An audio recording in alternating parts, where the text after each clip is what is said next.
ख़वातीन और हज़रात का मुबशर का खलूस बरा सलाम। अभी मैं हूँ अपने मार्केट में हाजन के। हमारा शहर माना जाता है अदीबू कलमकारों और शायरों के शहर से। मेरे दाएं जानिब जामिया मस्जिद हाजन है और मेरे बाएं जानिब हम मेन मार्केट हाजन को पहुँचते हैं। लेकिन बात करनी है मुझे ऊपर जो हमारे पास एक क्लियर साइट विजन सेंटर, और आज इस क्लिनिक की इनॉग्रेशन होने जा रही है जो कि मैं खुद अटेंड करूंगा। और यहाँ पे आकिब साहब बैठेंगे जो कि कंसल्टेंट ऑप्टोमेट्रिस्ट और कांटेक्ट लेंस स्पेशलिस्ट है। पहली बार हमारे अपने टाउन में एक प्रॉपर आई केयर फैसिलिटी का आगाज हुआ है। हमेशा से हम लोग कहते आए हैं कि हमारे यहाँ हेल्थ फैसिलिटीज की कमी है, स्पेशली आई केयर। एक सिंपल आंखों का चेकअप करवाने के लिए भी हमें अपने ज़िले से बाहर जाना पड़ता था, लेकिन अब नहीं।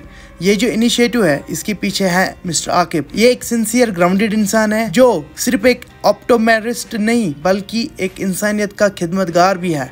ये कोई कमर्शियल यूनिट नहीं है, ये एक मिशन है, लोगों की सर्विस का मिशन। यहाँ सिर्फ ग्लासेस या लेंसेज नहीं मिलते बल्कि प्रॉपर एडवांस्ड आई केयर मिलता है। कुछ सर्विसेज ये हैं: advanced computerised eye screening, general और diabetic eye assessment, cataract evolution, contact lens और UV protection glasses, customised sunglasses, low vision aids और भी मजीद फैसिलिटीज अवेलेबल है इस क्लिनिक पे। In short, I will say it is heartening to see that finally we don't have to go outside Hajan for specialized eye care.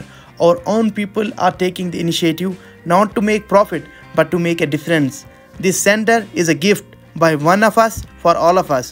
Let's support it, let's spread the word, and most importantly, let's take care of our eyes, because seeing the world clearly isn't just about vision, it's about dignity, confidence and quality of life. Shukriya and all the best to the team of Clear Sight Vision Center.